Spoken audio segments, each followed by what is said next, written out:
श्रीमते रामानुजाय नमः। श्रीमते निगमान्त महादेशिकाय नमः। श्रीमते श्रीवंश षटकोप श्री रंगनाथ यतीन्द्र महादेशिकाय नमः। श्रीमते श्रीवत्संकार्य महादेशिकाय नमः। नारायणं नमस्कृत्य नरं चैव नरोत्तमं देवीं सरस्वतीं व्यासं ततो जयमुदीरयेत्। नमोऽस्तुते व्यास विशाल बुद्धे फुल्लारविन्दायत पत्रनेत्र येन त्वया भारततैलपूर्णः प्रज्वालितो ज्ञानमयप्रदीपः। நமஸ்கார்வேபியா. பாரதத்தை நம்ம அனுபவிச்சுட்டு வரோம். அதில் இன்றைய தினம் நாம் அனுபவிக்கக்கூடியது பாரதத்தினுடைய ஆதி பருவத்தை. அந்த ஆதி பருவத்துல உபபருவங்கள்னு இருக்கு. உபபருவங்கள்னா சப் கேட்டகரிஸ்னு அர்த்தம். அது கிட்டத்தட்ட ஒரு 19 உபபருவங்கள் இருக்கு. பாரதத்தினுடைய முக்கியமான கேரக்டர்ஸ்னு பார்க்கும்போது முதல்ல வர முக்கியமான கதாபாத்திரம் வியாச பகவான். அவர் தான் பாரதத்தை இயற்றினார். ஸோ அவர், அதுக்கப்புறம் துரோணாச்சாரியார், பீஷ்மர், கண்ணன் பரமாத்மா, துரியோதனன், கர்ணன், திரௌபதி, இவாள்லாம் தான் பாரதத்தினுடைய முக்கியமான கதாபாத்திரங்கள். இவாளை பத்தின விஷயங்கள் எல்லாம் நம்ம பருவங்கள் அனுபவிக்கிறச்சே நீங்களே தெரிஞ்சுப்பீங்கோ. ஒவ்வொருத்தருனுடைய கேரக்டர் எப்படி இருக்கு, அதோட ஏற்றம் என்னன்னு வியாசர் நமக்கு எடுத்து காண்பிப்பார். Vivid description for every character Vyasar கொடுத்திருக்கார். ஸோ அந்த டிஸ்கிரிப்ஷன் எல்லாம் அவர் கொடுத்தது நம்ம அந்தந்த பருவங்கள் அந்தந்த இடத்துல வரும்பொழுது அனுபவம். ஆதி பருவத்திற்கு கூடிய அனுக்கிரமணிகா பருவ.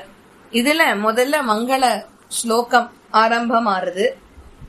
நாராயணம் நமஸ்கிருத்ய நரம் செய்வ நரோத்தமம் தேவீம் சரஸ்வதீம் வியாசம் ததோ ஜெயமுதீரயேத்.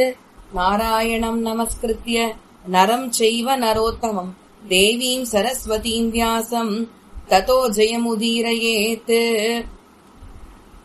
நாராயணனை வணங்க வேண்டும். பின்பு நரனாய் இருக்கக்கூடிய சர்வேஸ்வரனை வணங்க வேண்டும். பெருமாளுடைய அவதாரம் நரநாராயணாதி அவதாரம். நரநாராயண அவதாரம் ரொம்ப விசேஷமான அவதாரம். பத்ரிகாஷ்டமத்துல பெருமாள் நரனாகவும் நாராயணனாகவும் தாமே அவதரிக்கின்றார். எதற்காகனா இந்த குரு சிஷ்ய பிரபாவத்தை எடுத்து காண்பிக்கணும்ன்றதுக்காக அவதரணம் பண்றார் நரநாராயண அவதாரம். அப்படிப்பட்ட நரநாராயண அவதாரத்தை நாம் வணங்க வேண்டும். அதுதான் இந்த இடத்துல அவர் சொல்றார். முதலில் நரனை மற்றும் நாராயணனை வணங்குகின்றோம் அப்படின்னு. பின்பு சரஸ்வதி தேவி வணங்குகின்றோம். ஏன்னா வியாசர் சரஸ்வதி நதிக்கரையில தான் அமர்ந்துட்டு இந்த பாரதத்தை இயற்றுறார். பார்த்தோம்னாக்க ஆச்சரியமான ஒரு விஷயம் அந்த இடத்துல பிரிவாள்னா இது சாய்ப்பா. என்ன விஷயம்னாக்க, நீங்க பாருங்கோ, சரஸ்வதி நதி வேகமா ஓடி வந்துட்டு இருப்பா. ரொம்ப ஆச்சரியமா இருக்கும். காம் அண்ட் காம்போசிட்டா இருக்கும் அந்த இடத்துல அந்த சீனரி. இன்னைக்கும் பத்ரிகாஷ்டமம் போனேன்னாக்கா அந்த சீனரி நீங்க பார்க்கலாம். பத்ரிகாஷ்டமத்துல சரஸ்வதி நதிக்கரையில வியாச குஃபா அப்படின்னு சொல்லுவா. அந்த இடத்துலதான் வியாசர் பாரதத்தை இயற்றினார் அப்படின்னு இருக்கு. இன்னைக்கும் போனா பார்க்கலாம் அத. அந்த வியாஸ் குஃபால இருக்கக்கூடிய அந்த வியாசரான மகரிஷி நாராயணனுடைய அம்சமாக இருக்கக்கூடியவர். அவர் இந்த பாரதத்தை இயற்றணும் அப்படின்றதுக்காக தபஸ்லாம் அந்த இடத்துல உட்காந்து பண்ணிட்டு இருக்கார். அந்த பாரதத்தை இயற்றணும்ன்றதுக்காக அவர் பண்ணிட்டு இருக்கறச்சே இந்த சரஸ்வதியினுடைய அந்த சப்தம் இவருக்கு ரொம்ப இடையூறா இருந்தது. அதனால என்ன சொல்லிட்டார், சரஸ்வதி தேவிய நீ பூமிக்கடியில மறைஞ்சு ஓடு, எனக்கு இது பாரதம் எழுதணும், தபஸ்க்கு இடைஞ்சலா இருக்கு உன்னுடைய சப்தம், அதனால நீ பூமிக்கடியில மறைஞ்சு ஓடுன்னு உடனே சரஸ்வதி பூமிக்கடியில மறைஞ்சு ஓடுறா. அதையும் நம்ம பிரத்யட்சமா அங்க பார்க்கலாம் இன்னைக்கு. அந்த இடம் வரைக்கும் சரஸ்வதி நன்னா விசிபிளா எல்லாரு கண்ணுக்கும் தெரியற மாதிரி ஓடின்னு இருப்பா. அதுக்கப்புறம் வியாசர் சொன்ன உடனே அவ பூமிக்கடியில சட்டுன்னு மறைஞ்சு சைலண்டா ஓடுறா அந்த இடத்துல. அதனால தேவீம் சரஸ்வதீம் வியாசம் ததோ ஜெயமுதீரயேத். தேவீம் சரஸ்வதீம் வியாசம். அதனால சரஸ்வதி தேவியை வணங்குகின்றோம். கூடவே பாரதத்தை இயற்றிய அந்த மகனீயர் வியாச பகவானை வணங்குகின்றோம் அப்படின்னு சொல்றார். ததோ ஜெயமுதீரயேத், வியாச பகவான் எழுதின இந்த பாரதத்துக்கு இயல் பெயர் ஜெய அப்படின்னு பேரு. அதனால இவ அத்தனை பேரையும் பிரார்த்தனை பண்ணி மேற்படி நமக்கு எல்லா விதமான மங்களங்களையும் இவ அனுகிரகிக்கட்டும் அப்படின்றதுக்காக இந்த மங்கள ஸ்லோகத்தை பாடுறார். அதுக்கப்புறம் கதைய ஆரம்பிக்கிறார்.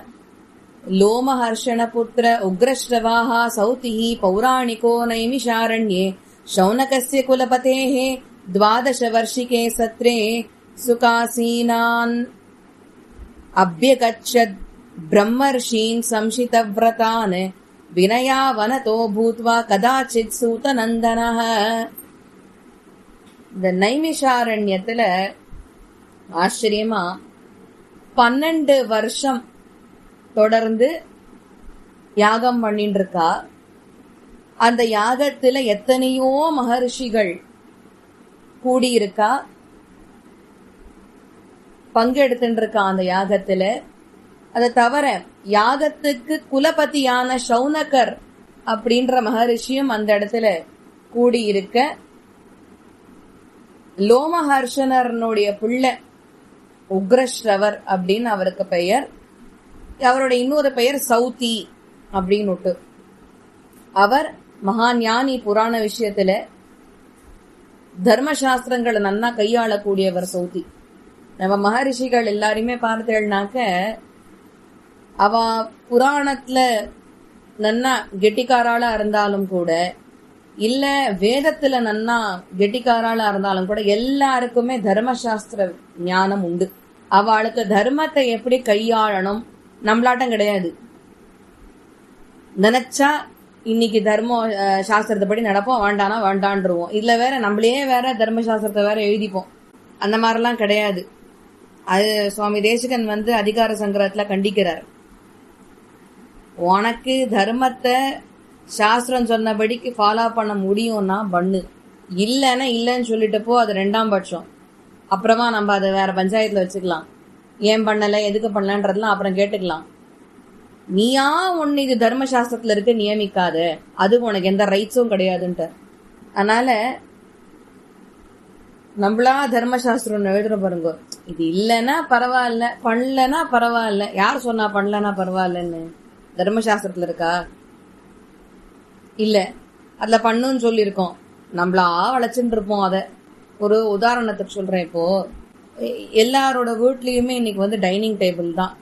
அப்படியே எனக்கு தெரிஞ்சு யாருமே தரையில உட்காந்து சாப்பிட்றது இல்லை. தரையில உட்காந்து சாப்பிட்றதுன்றது ஒரு பழக்கம். ஆனா இன்னைக்கு யாரும் உட்காந்து சாப்பிட்றது இல்லை. தரையில உட்காந்து சாப்பிட்றதுன்றது ஒரு பழக்கம்.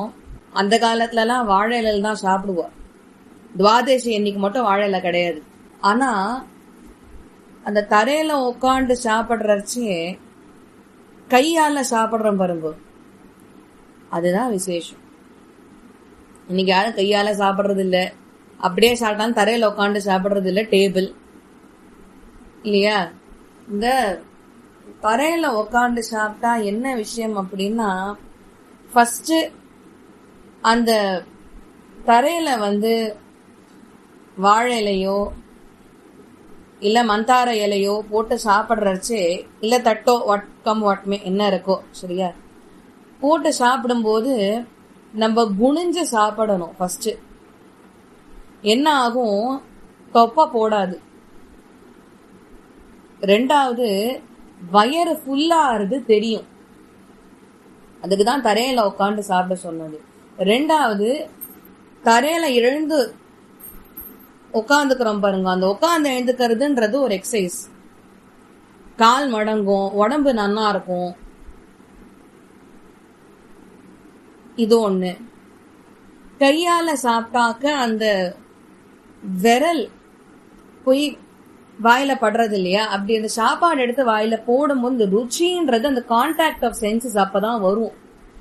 எல்லாத்தையும் அடியோட அழிச்சிட்டோம் நம்ம வெஸ்டர்ன் கலாச்சாரத்தை கொண்டு சரி இதெல்லாம் போட்டோம். இன்னைக்குதான் மாடர்னைசேஷன், ஒத்துண்டே ஆகணும், வேற வழி இல்லை, எங்களுக்கு இதான் ஸ்டேட்டஸ் கோ அப்படின்லாம் சொன்னோம்னா கூட, டைனிங் டேபிள்னு ஒண்ணு வச்சுட்டு இருக்கோம்.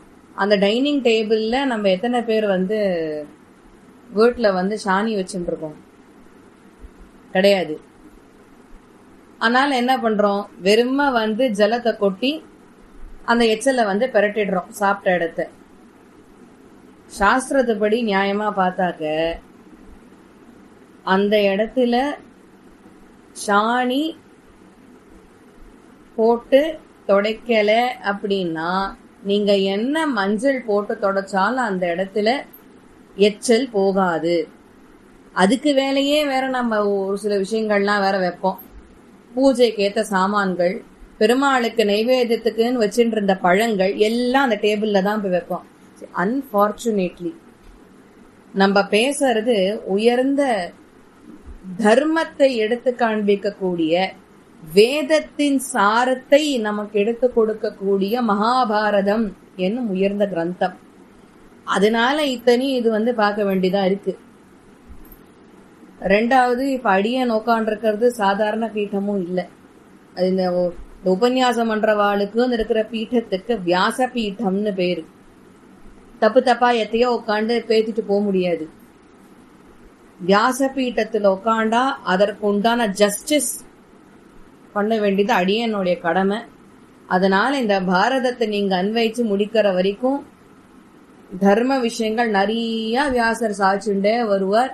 நம்ம அதெல்லாம் தெரிஞ்சுக்கணும். முதல்ல அப்ளை பண்றது ரெண்டாவது, முதல்ல தெரிஞ்சுக்கணும். தெரிஞ்சின்றதுல இன்னைக்கு இருக்கிற காலகட்டத்துல எத்தனை அப்ளை பண்ண முடியும்னு பார்த்து அதெல்லாம் அப்ளை பண்ண ஆரம்பிக்கணும் கொஞ்சம் கொஞ்சமா. அதுதான் விஷயம். இப்போ போட்டோம்.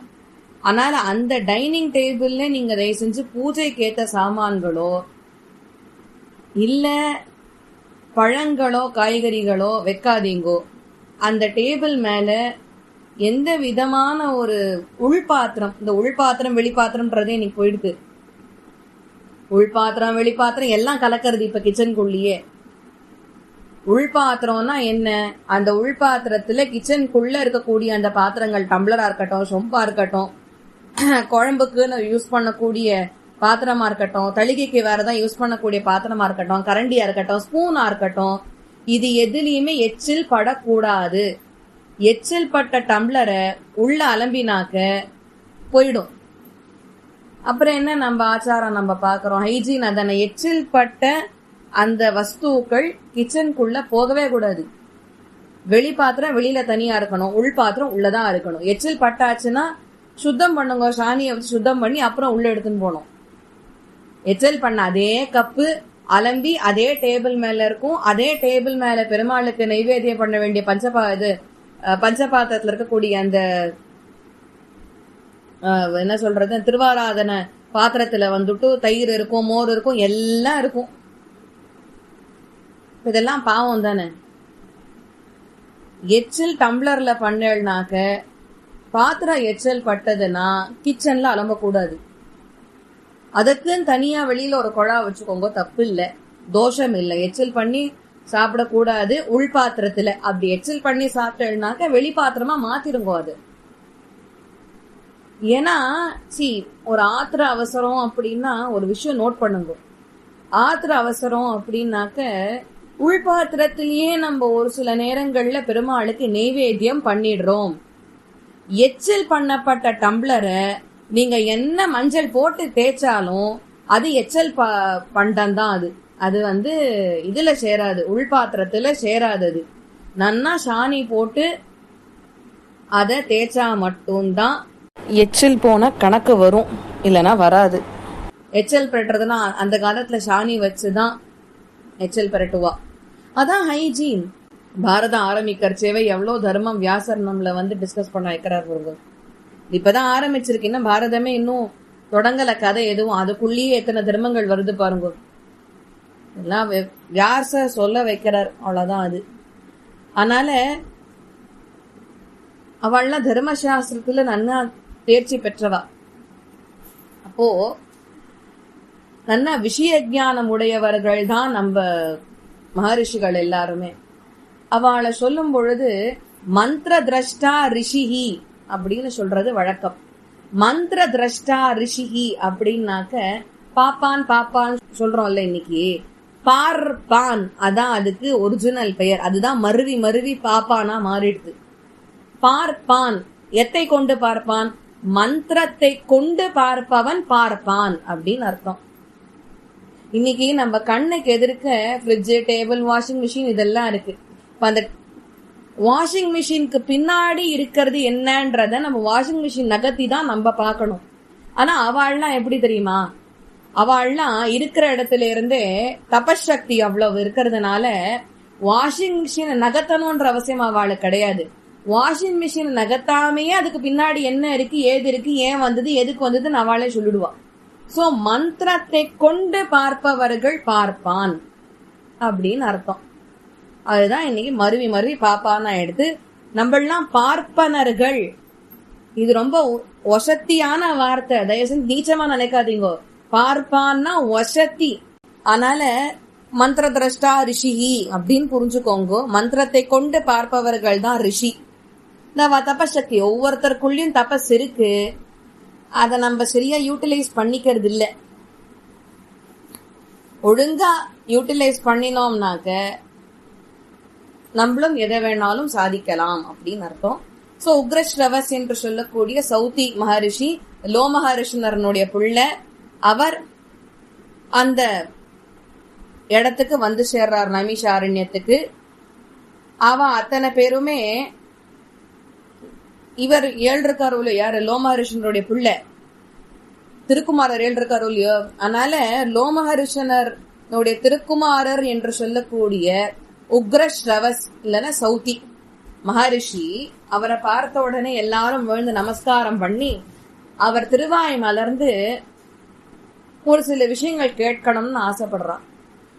ஏன்னா அவர் பெரிய வித்வான் ஆச்சே, பெரிய மகனீயர். அவர் திருவாய மலர்ந்து ஒரு சிலதெல்லாம் கேட்கணும்னு ஆசைப்படுறா.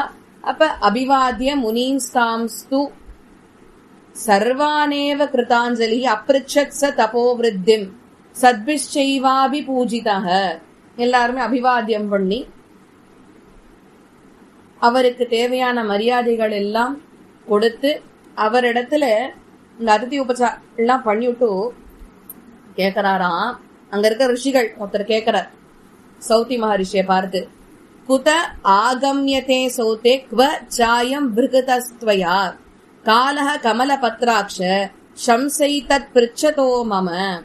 தாமரை போன்ற கண்கள் உடையவரே, நீர் எப்ப வந்தீர், எங்கிருந்து வந்தீர், இத்தனை நாள் எங்க இருந்தீள், நீங்க எந்தெந்த இடத்துக்கு போயிட்டு வந்தீள், எனக்கு அதை சொல்லுங்கோளே அப்படின்னு கேட்கிறார். உடனே சௌதி மகரிஷி சொல்ல ஆரம்பிக்கிறார். சௌதி ருவாச்ச ஜனமே ஜெயஸ்ய ராஜர்ஷேஹே சர்பசத்ரே மகாத்மனஹ சமீபே பார்த்திவேந்திரஸ்ய சம்யக் பரீட்சிதஸ்ய ச கிருஷ்ணத்வைபாயன ப்ரோக்தாஹ சுபுண்ய விவிதாः கதாः கதிதாश्चापि விதிவத் யா வைஷம்பாயேன வை ஸ்ருத்வாஹம் தா விசித்ரார்த்தா மகாபாரத சம்ஸ்ருதாக. கிருஷ்ணத்வைபாயனர் மகரிஷி கொடுத்த மகாபாரத கதைகள், ஆச்சரியமான கதைகள். அத வைஷம்பாயனர் ஜனமேஜயன் நடத்தின சர்ப்பயாகத்துல ஜனமேஜயனுக்கு எடுத்து உடைத்தார். ஜனமேஜயன் யாருன்னு கேட்டாக்கா பரீட்சித் மகாராஜாவனுடைய பிள்ளை. அவர் சர்ப்பயாகத்தை நடத்தினார். அந்த கதைகளை எல்லாம் நன்னா அன்வயிச்சேன். அதே மாதிரி புண்ணியக்ஷேத்திரங்கள், தீர்த்த கஷேத்திரங்கள்லாம் போயிட்டு கடைசியில சமந்த பஞ்சகம் அப்படின்னு சொல்லக்கூடிய அந்த இடத்துக்கு நான் சென்றேன். அந்த இடம் எப்படிப்பட்ட இடம்னா, த்விஜர்கள்னா பிராமணர்களுக்கு த்விஜர்கள்னு பேரு. ஏன்னா 2 தடவை பிறக்கிறா. ஒண்ணு கர்ப்பத்திலிருந்து பிறக்கறச்சு, அது முதல் பிறவி. உபநயனம் பூநூல் போடுறாளோ இல்லையோ அன்னைக்கு அது அவளுக்கு 2வது பிறவி. சோ இவாளுக்கு 2 தடவை பிறக்கிறதுனால த்விஜர்கள்னு பேரு. த்விஜர்களால் ஏற்றம் கொண்டிருக்கக்கூடிய அந்த இடம் எது? சமந்த பஞ்சகம் அப்படின்ற இடத்துக்கு நான் சென்றேன். அந்த இடம் முன்னொரு காலகட்டத்துல குரு வம்சத்தை சேர்ந்தவர்களும் பாண்டவனுடைய புதல்வர்களும் 2 பேருமே ஒண்ணுதான். அதாவது என்ன, இந்த இடத்துல குருன்னு சொல்லும் பொழுது திருதராஷ்டிரனுடைய 100 புதல்வர்களும் பாண்டவனுடைய 5 புதல்வர்களும் ஒரு பெரிய மகா யுத்தத்தை இட்டார்களே. அந்த மகா யுத்தத்துல குருணாம் பாண்டவானாம் ச சர்வேஷாம் ச மஹீக்ஷிதாம். அப்படிப்பட்ட அந்த யுத்தம், மகா யுத்தம், அந்த யுத்தத்துல கௌரவர்கள் பாண்டவர்கள் 2 பேருமே சண்டை போட்டா பாரத வம்சத்துல இருக்கக்கூடிய அத்தனை ராஜாக்களும் அவளுக்கு எந்த பட்சம் சௌரியமா இருந்ததோ, அதாவது ஒரு சில பேர் பாண்டவர்களை சப்போர்ட் பண்ணினா, ஒரு சில பேர் கௌரவர்களை சப்போர்ட் பண்ணினா, அந்த மாதிரி பாரத பூமியில இருந்த அத்தனை ராஜாக்களும் அவளுக்கு எந்த பக்கல்ல போய் சேரணும்னு இருந்ததோ அந்த பக்கல்ல சேர்ந்தது அவளும் அந்த யுத்தத்துல கலந்துண்டா அப்படின்னு இவர் சொல்றார். அதுக்கப்புறம் நீங்கள்லாம் இந்த இடத்துல கூடி இருக்கீள், அடியேனும் இப்பதான் வந்திருக்கேன். ஹே மகரிஷிகளே, நீங்கள்லாம் எவ்வளவு தேஜஸ் உடையவர்கள் அப்படின்னாக்க, இந்த யஜ்ஞசாலைக்கு நீங்க தான் சூரியன் போல திகழக்கூடியவர்கள். அப்பெல்லாம் அவ எவ்வளவு தேஜஸ்வியா இருந்திருக்கணும். நீங்கள்லாம் ஞானிகள், ஆழ்ந்த இந்த தபோ நிலையை கொண்டிருக்கக்கூடியவர்கள், மகரிஷிகள். நீங்கள்லாம் திவிஜர்கள், பிராமணர்கள். அதனால உங்களுக்கு நான் நீங்க கேக்குறள், அதனால புராணங்கள் கதைகள் சொல்லட்டுமா? இந்த புராணத்துல இருக்கக்கூடிய கதைகள், அதோட கூட தர்மசாஸ்திரங்கள் கூடி இருக்குமே, அதை சொல்லட்டுமா? இல்ல மகனீயர்கள், பெரிய பெரிய யதிகள், சன்னியாசிகள், அவள்லாம் என்னென்ன நமக்கு நன்மைகள் பண்ணிருக்கா, அதோட ஏற்றம் என்ன, அதெல்லாம் நான் உங்களுக்கு சொல்லட்டுமா அப்படின்னு கேட்க ரிஷிகள் சொல்றாளாம், இந்த புராணம் கிருஷ்ணத்வைபாயனர் சொன்னாரே, அந்த எந்த ஒரு புராணத்தை கிருஷ்ணத்வைபாயனர் சொல்லி அத தேவர்கள், முனிவர்கள் என்று, பிரம்மர்ஷிகள் என்று அத்தனை பேருமே கொண்டாடினாரே, அத சொல்லுங்க. எந்த ஒரு கதையில வெவ்வேறு விதமான தர்மசாஸ்திர விஷயங்கள் உள்ளடங்கி இருக்குமோ, வேதத்தினுடைய சாரம் உள்ளடங்கி இருக்குமோ, அந்த கதை எனக்கு சொல்லுங்க. எது ஒண்ணு பாரதஸ்யேதிஹாசஸ்ய புண்ணியாம் கிரந்தார்த்த சம்யுதாம், எது ஒண்ணு சாஸ்திரார்த்தங்களை உள்ளடக்கி 4 வேதத்தினுடைய அர்த்தங்களை உள்ளடக்கி இருக்கின்றதோ, அந்த அற்புதமான பாரதம் ஆச்சரியமான மொழியில எல்லா நூல்களை காட்டிலும் ஏற்றமுடைய அந்த வசத்தியான அந்த பாரதத்தை எங்களுக்கு சொல்லுங்க. எந்த பாரதத்தை வேதவியாசர் இயற்றி அதை ஜனமேஜயனுடைய சர்ப்பயாகத்தப்ப வைஷம்பாயனர் மகரிஷி, கிருஷ்ணத்வைபாயனர் மகரிஷியினுடைய ஆக்ஞையின் பேர்ல ஜனமேஜயனுக்கு கொடுத்தாரோ, அந்த பாரதத்தை எங்களுக்கு கொடுங்கோன்னு இவாள்லாம் கேட்க, சௌதி மகரிஷி அதையெல்லாம் சொல்ல ஆரம்பிக்கிறார். அவர் என்ன சொல்றார் அப்படின்றத நாளை தினம் அனுபவிக்கலாம். ஏதேனும் பிழைகள் இருந்தா பிரிவா க்ஷமிக்கணும் பிரார்த்திச்சுக்கிறேன். கவிதா சிம்ம கல்யாண குணசாலினி ஸ்ரீமதி வெங்கடேஷ வேதாந்த குருவே நமஹ.